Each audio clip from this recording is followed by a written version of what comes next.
इस वीडियो में हम आपको कक्षा 7 हमारी दुनिया भाग 2 एनसीईआरटी हमारी दुनिया है ये भूगोल बुक जिसको बोल सकते हैं क्लास 7th का हम जानेंगे इसमें इसका चैप्टर नंबर 9। इससे पहले जो 8 चैप्टर है उसका सॉल्यूशन हम कर चुके हैं, उसको समझा चुके हैं, उसका प्रश्न उत्तर जान चुके हैं।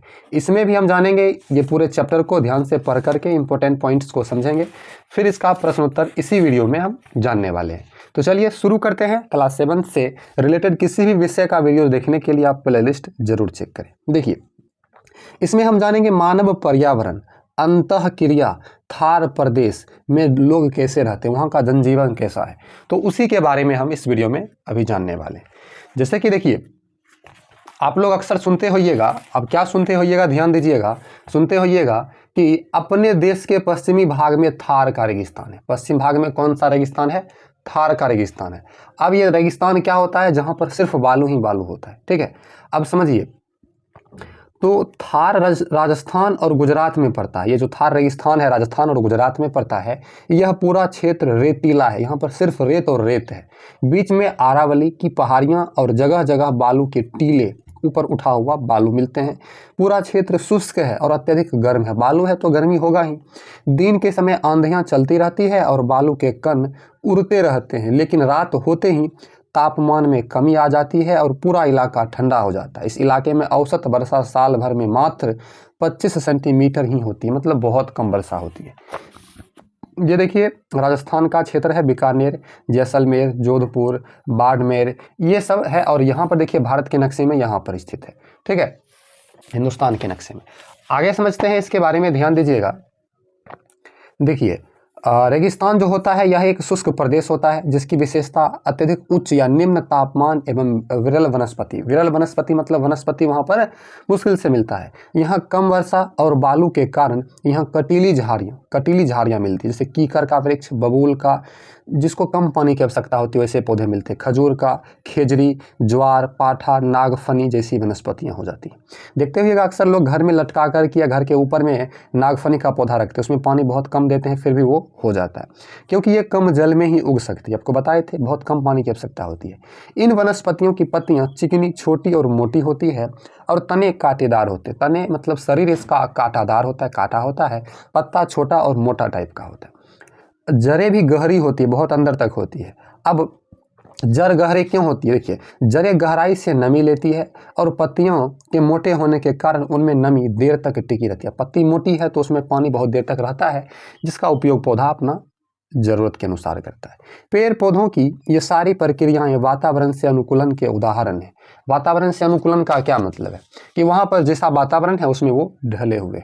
ठीक है, देखिए थार प्रदेश जो होता है वहाँ जल प्रबंधन इन क्षेत्रों में पहाड़ों से वर्षा का जो जल नीचे आता है उन्हें कृत्रिम झील बनाकर जल का भंडारण करता है। मतलब पहाड़ों से जो पानी नीचे आता है झील बना करके उस पानी को रखा जाता है और समय समय पर खेती में या इत्यादि चीज़ों में उसका उपयोग होता है। यहाँ धरती में बालू युक्त मिट्टी पाई जाती है, बलुई मिट्टी, जिसे स्थानीय भाषा में रेतीली मिट्टी कहा जाता है। बालू के टिब्बे यहाँ खूब मिलते हैं। यहाँ के लोग बाजरा, जौ, जेई जैसे मोटे अनाजों की खेती होती है।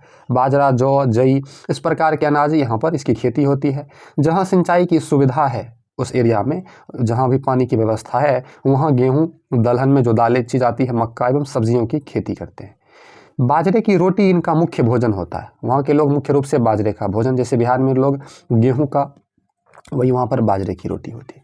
और ऊँट इनके यातायात एवं परिवहन का मुख्य साधन है। जैसे कि हमारे यहाँ अधिकतर लोग के पास क्या रहता है? मोटरसाइकिल या साइकिल रहता है, तो वहाँ पर अधिकतर लोगों के पास ऊँट रहता है। उसी से वो यात्रा करते हैं, कहीं पर जाना आना, सामान ढोना, विभिन्न प्रकार के कार्यों का संपादन करते हैं। ठीक है, यहाँ के लोग भेड़ पालते हैं। कटीली झाड़ियों से ऊँटों, भेड़ों, बकरियों को भोजन मिल जाता है। अब कटीली झाड़ियों से ऊँट, उसके बाद भेड़, बकरी वहाँ से भोजन प्राप्त करते हैं और बदले में ये दूध, मांस, चमड़ा देते हैं। यहाँ के लोग ऊँटनी के दूध का उपयोग करते हैं। सोच लीजिए ऊँटनी के दूध। आप में से कौन कौन लोग इसका उपयोग किए हुए हैं कमेंट बॉक्स में लिखिएगा। देखिए अगला है राजस्थान पर्यटन विभाग जैसलमेर में रेगिस्तान सफारी का आयोजन करता है, जिसमें थार के आंतरिक भाग में रात्रि विश्राम एवं राजस्थान की लोक संस्कृति एवं खाद्य पदार्थों से अवगत कराया जाता है। वहाँ पर मतलब पर्यटन विभाग में ये सारे एक तरह से मेला की तरह लगता है, वहाँ पर दिखाया जाता है वहाँ के जनजीवन को। ठीक है, आगे बढ़ते हैं। आगे थोड़ा सा ध्यान दीजिएगा। देखिए वहाँ हमेशा बालू उड़ते रहता है, तो वहाँ के लोग बालू की आंधियों और तेज धूप की गर्मी से बचने के लिए सिर पर पगड़ी बांधते हैं, जिसे ये लोग साफा बोलते हैं। पगड़ी को क्या बोलते हैं? साफा। आगे प्रश्न उत्तर भी आ सकता है। पूरे बदन को कपड़े से ढकने से दिन के समय शरीर लू और उच्च तापमान से बचा रहता है। अब शरीर अगर ढका हुआ नहीं रहेगा, शरीर पर कपड़े नहीं होंगे तो गर्मी के कारण जल जाते, पक जाते हैं और गंदा हो जाते हैं। तो कपड़े से ढके रहने के कारण गर्मी से बचते हैं। जबकि रात में अत्यधिक सर्दी से बचाता है, और रात में वहाँ पर दिन में बहुत गर्मी और रात में बहुत ज़्यादा सर्दी। सोच लीजिए कैसा वातावरण रहता है। रेतीले मैदानों दूर दूर तक कहीं कहीं पानी के बावरी या कुएं मिलते हैं, जैसे हम लोग कुआं बोलते हैं, नहर बोलते हैं, वहाँ पर बावरी बोला जाता है। बहुत दूर तक पानी का कुआं मिलता है जो बहुत गहरा होता है। यहाँ पर कुछ हरियाली भी मिलती है। ऐसी जगह को नखलिस्तान या मरुदान कहते हैं। जहाँ पर कुआं या हरियाली मिलती है उसको नखलिस्तान या मरुदान कहते हैं। वहाँ से पीने का पानी कोसों चलकर मशकों या घोड़ों में पैदल या ऊँटों पर ढोकर लाते हैं। जैसे मटका में बांध करके घोड़े के दोनों तरफ, गधे के, ऊँट के दोनों तरफ लाद कर उस पानी को लाया जाता है ताकि लोग उसका उपयोग करें। हम लोग में क्या होता है, पानी का दुरुपयोग किया जाता है। अक्सर बिहार में अधिकतर पानी बर्बाद की जाती है, क्योंकि बिहार का अधिकतर इलाका नीचे है और पानी बहुत मिलता है। हमें पानी बर्बाद नहीं करना चाहिए, ठीक है। आगे ध्यान देते हैं। देखिए, जैसलमेर जिले में तो पिछले कई सालों से वर्षा ना के बराबर हुई, मतलब हुई ही नहीं। इसलिए यहाँ के लोग पानी का उपयोग बहुत ही सावधानी से करते हैं। यहाँ रेल के टैंकर से पानी पहुँचाया जाता है। सोचिए, आप लोग चापाकल चलाते होंगे, एकदम बहुत आनंद लेते होइएगा पानी का, और जहाँ पर पानी है ही नहीं वहाँ के लोग सोचिए कैसे रहते होंगे। तो हमें पानी संरक्षित करना चाहिए, बचाना चाहिए, अधिक उपयोग नहीं करना चाहिए, बिना काम का बर्बाद नहीं करना चाहिए। देखिए आगे, यहाँ के लोग पशुपालन करते हैं, मतलब पशु को पालते हैं, जिनसे इन्हें दूध, मांस, चमड़ा मिलता है। ऊँट का रेगिस्तान में बहुत महत्व है। रेगिस्तान में ऊँट रहते हैं, यातायात में ऊँट काम आते हैं। इसे रेगिस्तान का जहाज भी कहते हैं। ऊँट को रेगिस्तान का जहाज कहते हैं। लोग वहाँ पर यातायात मतलब कहीं जाने के लिए ऊँट का उपयोग करते हैं, क्योंकि बालू वाला क्षेत्र है, वहाँ पर और कोई यातायात का साधन ऊँट से महत्वपूर्ण नहीं है। इनके बालों से कंबल, रजाई, कालीन भी बनते हैं। ऊँट का जो बाल होता है उसके बाल से जो होता है कंबल बनाया जाता है, रजाई और कालीन बिछाने के लिए। इनके कुटीर उद्योग, छोटे छोटे उद्योग हैं। जब बालू की आंधियां चलती है तो ऊँट की ओट में ये छिप जाते हैं। लोग ऊँट के मतलब छाया में छिप जाते हैं। थार प्रदेश में जिप्सम, संगमरमर, छींटदार इमारती पत्थर, लिग्नाइट, कोयला का ही एक रूप है, तांबा, अभ्रक, नमक इत्यादि मिलता है। संगमरमर एवं लाख की मूर्तियां, चूड़ियां, हाथी दांत की वस्तुओं की नक्काशी, कपड़ों की रंगाई और छपाई इनका मुख्य व्यवसाय है।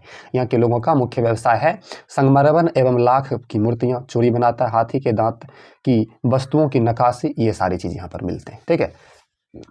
आगे ध्यान देने योग्य बातें हैं।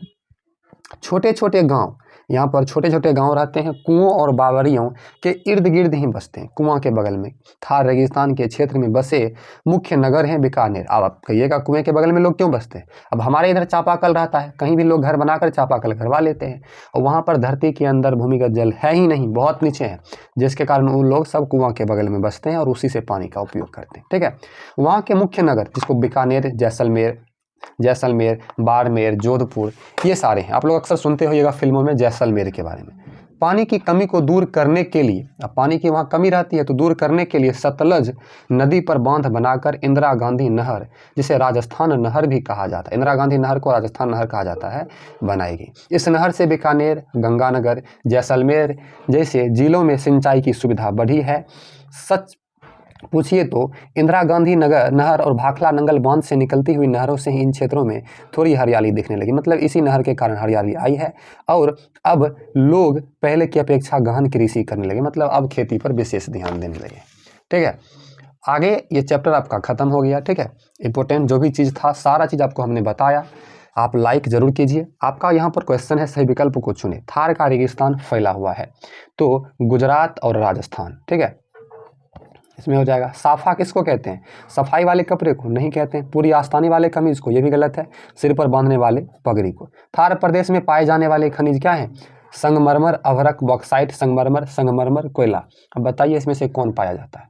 इसका ऑप्शन नंबर क होगा, संगमरमर, अभ्रक। आगे है नखलिस्तान का अर्थ क्या होता है? एक बहुत छोटा प्रदेश, ठंडी जलवायु का क्षेत्र, रेगिस्तान में हरियाली व जल वाला क्षेत्र, तो ये सही है, ग नंबर। भारत के पश्चिमी भाग में डैश का रेगिस्तान है, अभी आपने पढ़ा था थार का। रेगिस्तान का जहाज क्या कहलाता है? तो ऊँट को रेगिस्तान का जहाज। राजस्थान नहर डैश नदी पर बनाया गया है, तो राजस्थान नहर जो है अभी आपने पढ़ा था राजस्थान नहर जो है सतलज नदी पर बनाया गया। कौन नदी पर? सतलज नदी पर। सतलज नदी पर। थार रेगिस्तान का मुख्य शहर डैश है। तो थार रेगिस्तान का मुख्य शहर अभी आपने पढ़ा था इसमें, किधर भाग गया?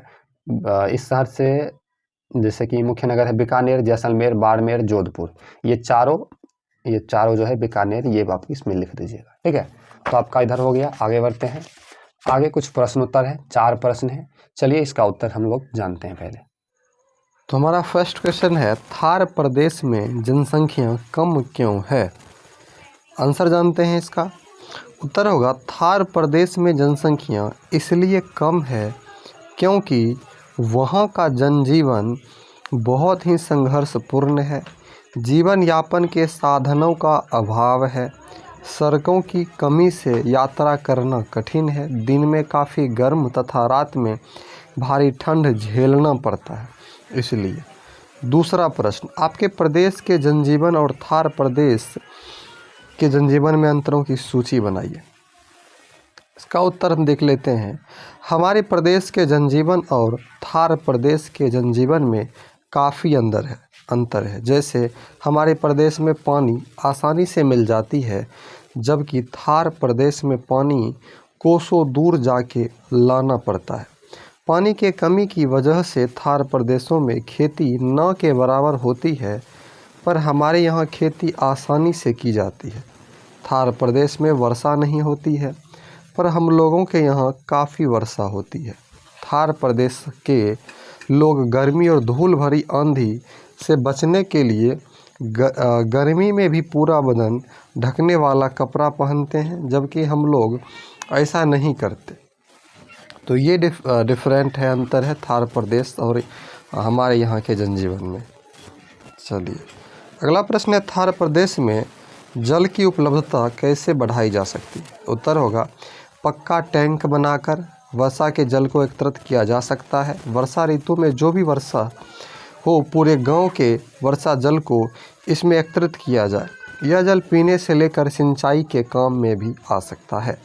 चौथा है, ऊँट थार क्षेत्र की जीवन रेखा है, कैसे?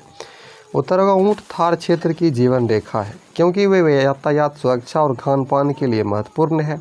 ऊँट रेगिस्तान में यातायात का मुख्य साधन है और उन्हें रेगिस्तान का जहाज भी कहा जाता है। ऊँट के बालों से कंबल, रजाई और कालीन बनाए जाते हैं। ऊँटनी का दूध चाय, खोआ और पनीर बनाने के लिए उपयोग किया जाता है। ऊँट कम पानी वाले जानवर है। इस वीडियो में हमने आपको ये पूरे चैप्टर का प्रश्नोत्तर बताया है। ये चैप्टर नंबर 9 था।